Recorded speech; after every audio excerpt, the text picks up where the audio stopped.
सेठ अपनी पत्नी के साथ रहता था। उसका एक ही बेटा था जो व्यापार के काम से परदेश गया हुआ था। गांव के लोग सेठ के पास अपनी समस्याएं लेकर आते। रतन सिंह गांव का सेठ होने के साथ अक्लमंद भी था, इसलिए उसको लोगों की समस्याएं सुलझाने में बहुत आनंद आता था।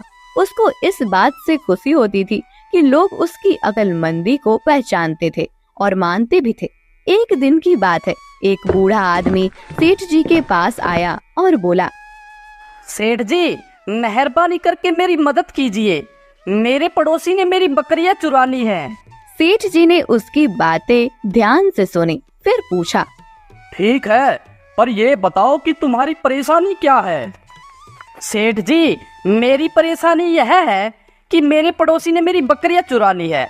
मैं एक गरीब आदमी हूँ और इतना गरीब हूँ कि मैं उसके बदले में और बकरियां नहीं खरीद सकता।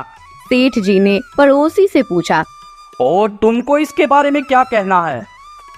सेठ जी, मुझे नहीं मालूम कि यह आदमी क्या कह रहा है। मेरे पास बहुत सारी बकरियां हैं, पर उनमें से कोई भी बकरी इनकी नहीं है। इस बात का फैसला करना आसान नहीं था। सेठ जी को ऐसे मामले सुलझाने में बहुत अच्छा लगता था। उसने कहा, मैं तुम लोगों का एक इम्तिहान लेता हूँ। जो भी वह इम्तिहान पास कर लेगा वही बकरियों का मालिक होगा। मैं जानना चाहता हूँ कि इस दुनिया में सबसे ज्यादा तेज चीज क्या है। जब तक तुम लोग इस सवाल का जवाब न ढूंढ लो, यहाँ वापस मत आना। दोनों लोग सिर हिलाते हुए अपने अपने घर चले गए। अब इस बात का जवाब कौन दे सकता था। उस बूढ़े आदमी की एक बेटी थी, जिया। वह जितनी सुंदर थी उतनी ही अक्लमंद भी थी। बुढ़ा जब घर वापस आया तो सेठ जी का सवाल उसने अपनी बेटी से पूछा। तुरंत ही उसने अपने पिता के कान में कुछ फुसफुसाया जो उस सेठ को खुश कर सकता था। अगली सुबह ही वह बुढ़ा सेठ के घर की तरफ रवाना हुआ। सेठ ने जब बूढ़े को देखा तो वह आश्चर्य में पड़ गया और बोला, अरे, क्या तुमको मेरे सवाल का जवाब मिल गया। जी सेठ जी, यह कोई ज्यादा मुश्किल सवाल नहीं था।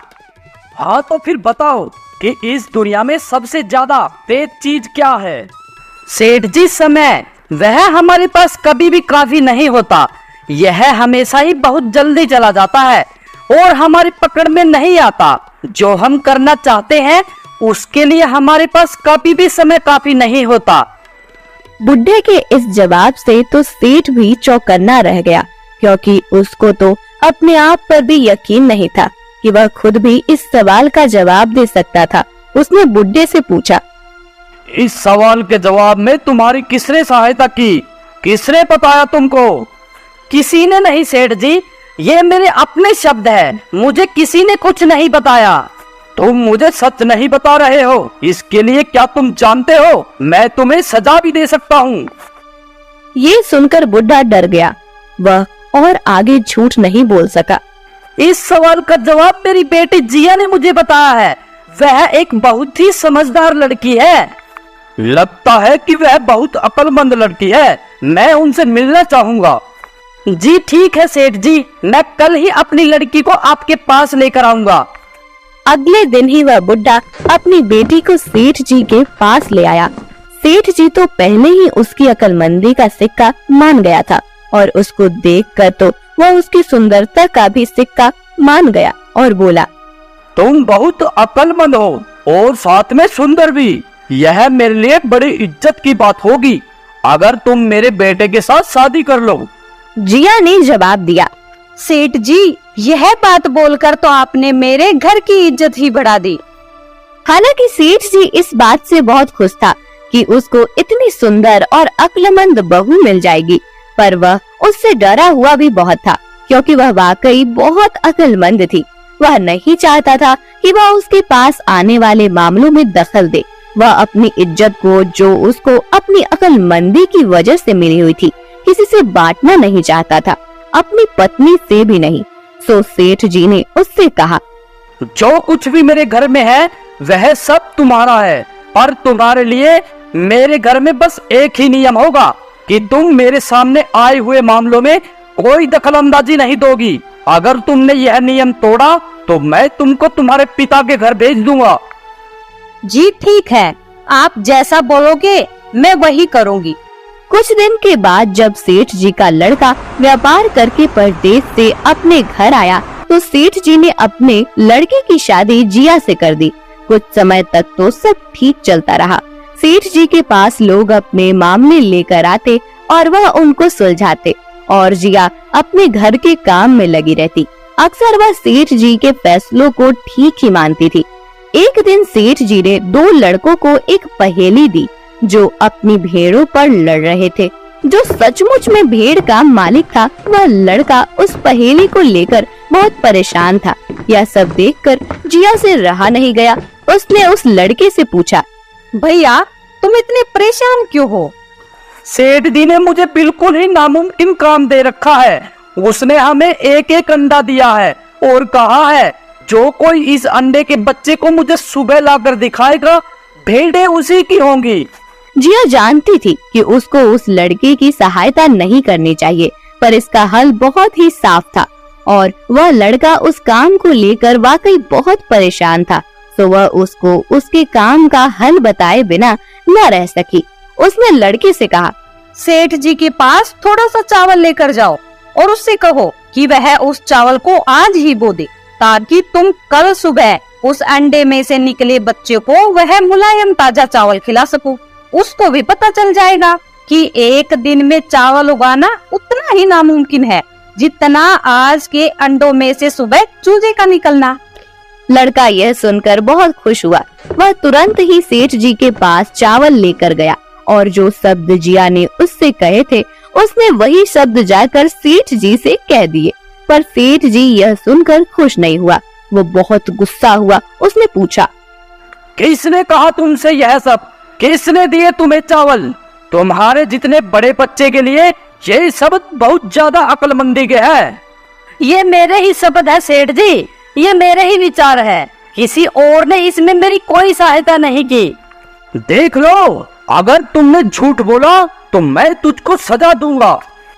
इस पर वह लड़का चिल्ला पड़ा, सेठ जी वह आपके घर की बहू थी। उसने सोचा कि आप मेरी अक्लमंदी की कदर करोगे। इस पर सेठ जी जिया पर बहुत गुस्सा हुए क्योंकि उसने उसको एक ही तो नियम मानने को बताया था और वही उसने तोड़ दिया। शाम को जब सेठ जी घर आए तो उसने जिया को अपने सामने बुलाया और उसे बहुत डांटा। उसने कहा, बहू क्या तुमको मालूम नहीं है, मैंने तुमको केवल एक ही नियम मानने के लिए कहा था और वह भी तुमने नहीं माना। जाओ अब तुम अपने पिता के घर चली जाओ। सेठ जी की पत्नी बोली, जी इस तरह से बहू को घर से बाहर निकाल दोगे तो लोग हमारे बारे में क्या कहेंगे? इसकी पहली और आखिरी गलती समझकर इसे माफ कर दीजिए। आगे से ये ऐसी गलती कभी नहीं करेगी। मैं इसे समझा दूंगी। सेठ अपनी पत्नी की बात से सहमत हो गया।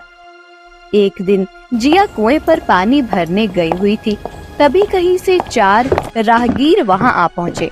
उनमें से एक राहगीर बोला, बहन मैं बहुत प्यासा हूँ, क्या मुझे पानी पिला दोगी? जिया को पानी पिलाने में थोड़ी झिझक महसूस हुई। उसके पास लोटा या गिलास भी नहीं था जिससे वह पानी पिला देती। इसी कारण वहाँ उन राहगीरों को पानी पिलाना उसे ठीक नहीं लगा। फिर उससे पूछा, आप कौन हैं? मैं एक यात्री हूँ। यात्री तो संसार में केवल 2 ही होते हैं। आप उन दोनों में से कौन हैं? अगर आपने मेरे इस सवाल का सही जवाब दिया तो मैं आपको पानी पिला दूंगी, नहीं तो मैं पानी नहीं पिलाऊंगी। बेचारा राहगीर उसकी बात का कोई जवाब नहीं दे पाया। तभी दूसरे राहगीर ने पानी पिलाने की विनती की। जिया ने दूसरे राहगीर से पूछा, अच्छा तो आप बताइए कि आप कौन हैं? दूसरा राहगीर तुरंत बोल उठा, मैं तो एक गरीब आदमी हूँ। भैया गरीब तो केवल 2 ही होते हैं, आप उनमें से कौन हैं? प्रश्न सुनकर दूसरा राहगीर चकरा गया। उसको कोई जवाब नहीं सूझा तो वह चुपचाप हट गया। तीसरा राहगीर बोला, बहन मुझे बहुत प्यास लगी है, ईश्वर के लिए तुम मुझे पानी पिला दो। अब आप कौन हैं? बहन मैं तो एक अनपढ़ गवार हूँ। अरे भाई अनपढ़ गवार तो इस संसार में 2 ही होते हैं, आप उनमें से कौन हैं? बेचारा तीसरा राहगीर भी कुछ बोल नहीं पाया। अंत में चौथा राहगीर आगे आया और बोला, बहन, मेहरबानी करके मुझे पानी पिला दे। प्यासे को पानी पिलाना तो बड़े पुण्य का काम होता है। आप कौन है? बहन, मैं तो बड़ा ही मूर्ख हूँ। मूर्ख तो संसार में केवल दो ही होते हैं, आप उनमें से कौन है? वह बेचारा भी उसके प्रश्न का उत्तर नहीं दे सका। चारों पानी पिए बगैर ही वहाँ से जाने लगे तो जिया बोली, यहाँ से थोड़ी ही दूर मेरा घर है, आप लोग कृपया वही चलिए, मैं आप लोगों को पानी पिला दूंगी। चारों राहगीर उसके घर की तरफ चल पड़े। जिया ने पानी का घड़ा उठाया और छोटे रास्ते से अपने घर पहुंच गई। इतने में वे चारों राहगीर उसके घर पहुंच गए। जिया ने उन सभी को पानी पिलाया। पानी पीने के बाद वे राहगीर अपनी राह पर चल पड़े। उसी समय उसका पति भी अपने घर आ गया, जो व्यापार के काम से विदेश गया हुआ था। उसने चारों राहगीरों को अपने घर से बाहर निकलता देख लिया। ये सब देखकर उसे बड़ा दुख हुआ। वह सोचने लगा, मैं तो व्यापार करने के लिए परदेश जाता हूँ और यह मेरी गैर हाजिरी में पराये मर्दों को घर बुलाती है। इसे तो मेरी लिहाज नहीं है। यह सब देखकर अगर मैं चुप रह गया तो आगे से इसकी हिम्मत और बढ़ जाएगी। मेरे पीछे से न जाने क्या क्या करती होगी। फिर एक बात और भी है, बीमारी कोई अपने आप ठीक नहीं होती, उसके लिए वैद्य के पास जाना पड़ता है। क्यों ना इसका फैसला पिताजी पर ही छोड़ दूं। यही सोचता हुआ वह सीधा सेठ जी के पास जा पहुंचा और उनसे सारी बातें बताई। सेठ जी ने उसकी सारी बातें सुनकर उसी वक्त गुस्से में बहू को बुलाने के लिए अपने एक आदमी से कहा, तुरंत बहू को सभा में उपस्थित किया जाए। उस आदमी को अपने घर पर आया देख उस सेठ की पत्नी ने अपनी बहू से पूछा, क्या बात है बहू रानी, तुम्हारी किसी से कहा सुनी हो गई क्या, जो उनकी शिकायत पर तुम्हारे पिताजी ने तुम्हें बुलाने के लिए अपने आदमी भेज दिए? जिया ने सास की चिंता को दूर करते हुए कहा, नहीं सासू माँ, मेरी किसी से कोई कहा सुनी नहीं हुई, आप बिल्कुल भी फिक्र ना करें। फिर वह उस आदमी के साथ सेठ जी के पास चली गई। सेठ ने बहू से पूछा, तुम दूसरे मर्दों को घर क्यों बुला लाई, जबकि तुम जानती थी कि तुम्हारा पति घर पर नहीं है? जी, मैंने तो केवल कर्तव्य का पालन किया है। प्यासे को पानी पिलाना कोई अपराध नहीं है, यह हर गृहिणी का कर्तव्य है। जब मैं कुएं पर पानी भरने गई थी तब तन पर मेरे कपड़े अजनबियों के सामने उपस्थित होने के नहीं थे, इसी कारण उन राहगीरी को कुएं पर पानी नहीं पिलाया। उन्हें बड़ी प्यास लगी थी और मैं उन्हें पानी पिलाना चाहती थी, इसलिए उनसे मैंने मुश्किल प्रश्न पूछे और जब वे उनका उत्तर नहीं दे पाए तो उन्हें घर बुला लाई। घर पहुंचकर ही उन्हें पानी पिलाना उचित था। सेठ जी को बहू की बात ठीक लगी। सेठ जी को उन प्रश्नों के बारे में जानने की बड़ी उत्सुकता हुई जो बहू ने चारों राहगीरों से पूछे थे। भला मैं भी तो सुनूं कि वे कौन से प्रश्न थे जिनका उत्तर वे लोग नहीं दे पाए। बहू ने तब वे सभी प्रश्न दोहरा दिए। बहू के प्रश्न सुनकर सेठ जी और सभा में बैठे सभी लोग चकित रह गए। फिर सेठ जी ने उससे कहा, तुम खुद ही इन प्रश्नों पे उत्तर दो, हम अब तुमसे जानना चाहते हैं। जी, मेरे पहले प्रश्न का उत्तर है कि संसार में सिर्फ दो ही यात्री है, सूर्य और चंद्रमा। मेरे दूसरे प्रश्न का उत्तर है कि बहू और गाय इस पृथ्वी पर ऐसे दो प्राणी हैं जो गरीब है। अब मैं तीसरे प्रश्न का उत्तर सुनाना चाहती हूँ। हर इंसान के साथ हमेशा अनपढ़ गवारों की तरह जो हमेशा चलते रहते हैं वो भोजन और पानी है। चौथे आदमी ने कहा था कि वह मूर्ख है और जब मैंने उनसे पूछा कि मूर्ख तो दो ही होते हैं, तुम उनमें से कौन से मूर्ख हो, तो वह उत्तर नहीं दे पाया। इतना कहकर वह चुप हो गई। सेठ जी ने बड़े आश्चर्य से पूछा, क्या तुम्हारी नजर में इस संसार में दो ही मूर्ख हैं? जी हाँ, इस घड़ी इस समय मेरी नजर में सिर्फ दो ही मूर्ख हैं। तुरंत बताओ कि वे दो मूर्ख कौन हैं? जी, मेरी जान बख्श दी जाए तो मैं इसका उत्तर दूं।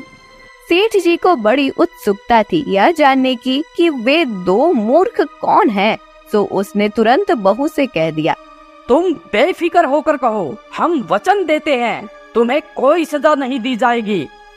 पहले मूर्ख तो मेरे पति जी हैं, जिन्होंने पूरी बात जाने बिना ही अपनी पत्नी की शिकायत अपने पिता से की। अगर इन्हें शक हुआ ही था तो यह पहले मुझसे